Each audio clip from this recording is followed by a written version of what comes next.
It's Jennifer with the Giant in Hiding series. Guys, this time I've even had to sit on the floor to deliver this one. It is part 5 of the series, and it is drawn from chapters 9 and 10. Now, you'll find out very soon the reason I've chosen to sit on the floor. You probably would have done the same. Let me read for you the quotes that open these chapters. Chapter 9. Stand true to your calling to be a man. Real women will always be relieved and grateful when men are willing to be men. Elizabeth Elliot, The Mark of a Man. Chapter 10. Being a male is a matter of birth. Being a man is a matter of choice. Edwin Lewis Cole. These two chapters give us an opportunity to glimpse into the mind and life of an empowered woman. And I like how Gloria, the character who plays out this role in chapter 9 and 10, articulates her circumstances in that position. She occupies a corporate office, she's someone's wife, she's a mother to her 2 boys, she's her parents' daughter, and she's also a member of her community. I think that what disturbs her and causes her to ask a certain question comes from the fact that in her effort to balance out her roles across all those platforms, there's lots of challenges that she meets. And I do not know whether she feels that society does not seem to understand that, but she keeps asking, why did you empower me at all if you knew that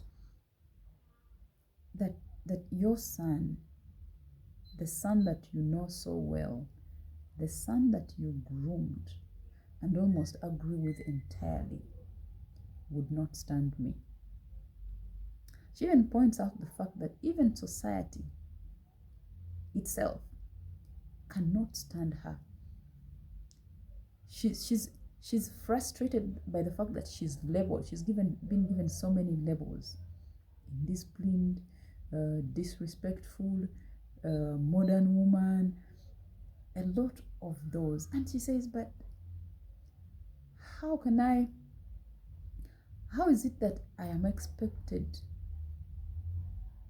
to deliver like a traditional woman when you transformed me from the traditional woman to the empowered woman?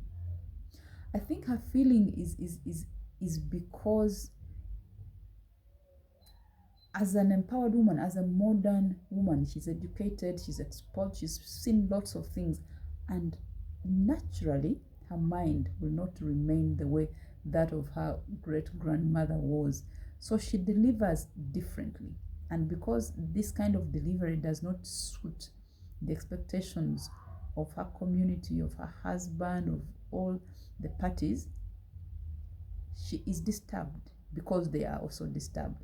And that is where the friction is.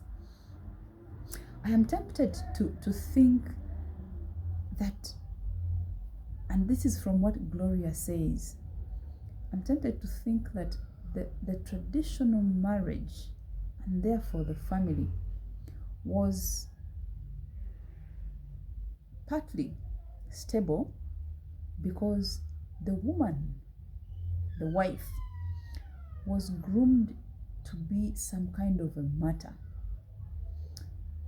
and to be numb for the sake of the marriage. Because even when you hear sayings such as marriage, I don't know how to say it in English, but if I was speaking Luganda, I would have said ebyomunju tebitotolwa. That the matters of the bedroom are secret and secret. So you don't just go telling everybody about them. While that is true, there are certain things that could be spoken about. So women used to receive severe treatment from their husbands who were very powerful and authoritative, but they had been told, hush, you don't talk. My daughter, don't talk about those things. Don't even run away. Stay in that marriage. Hang in there. That is what makes you a woman. So it was virtuous to endure that treatment. And today, because women are less and less willing to accept that kind of treatment, they also have options. Next Door is an organization that will help you deal with the situation. This is fast fading, and it takes away the power and authority and position of the man from him. So the current family is being dented by that matter.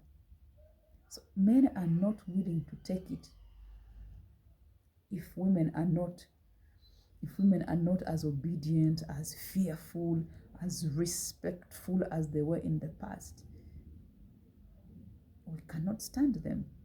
So then they withdraw. Of course, there might be many other factors, but they withdraw.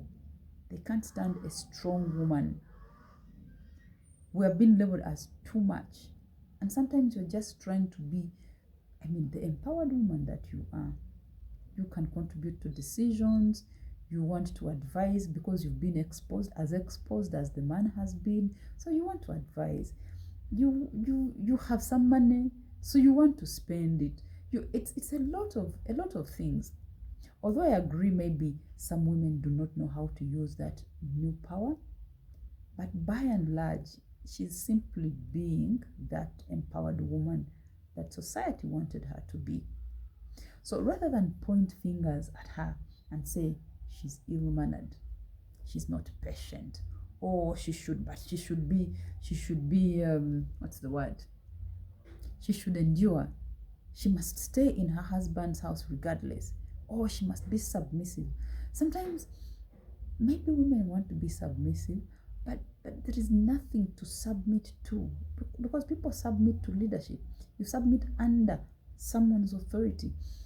Instead of authority, there is beating, there is insulting, there's no sense of direction, and because this woman has been empowered, she is able to see all those gaps. And she also has been sharpened, so she knows how to go about life. She knows what her husband should be doing. I could almost say it feels as if she knows how to lead. And that is where the problem comes of all women have taken our places, because they sort of know how to lead. And so if you don't do the leadership, she can quickly see the gap.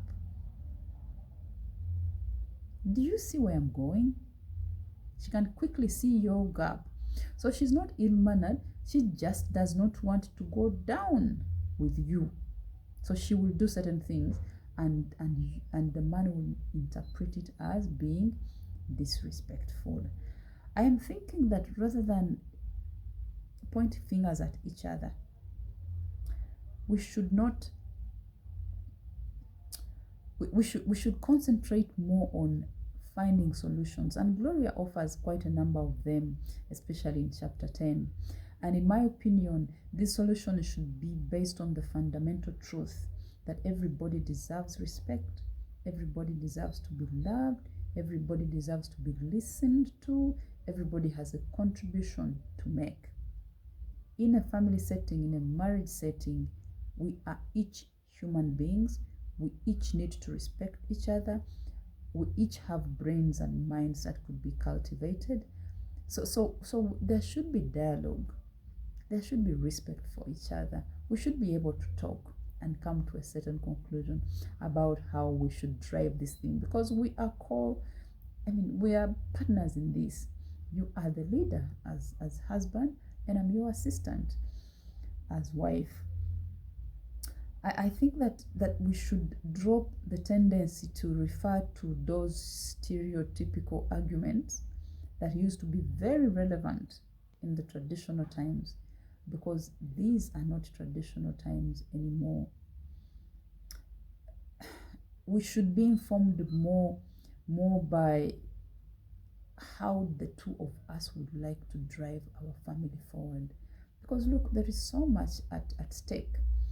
The relationship itself of husband and wife, our children, the future of the children, the name of the family, and generations that we are laying foundations for. So my friends, yeah, that's how heavy part 5 is. And you see why I chose to sit down on the floor to do it.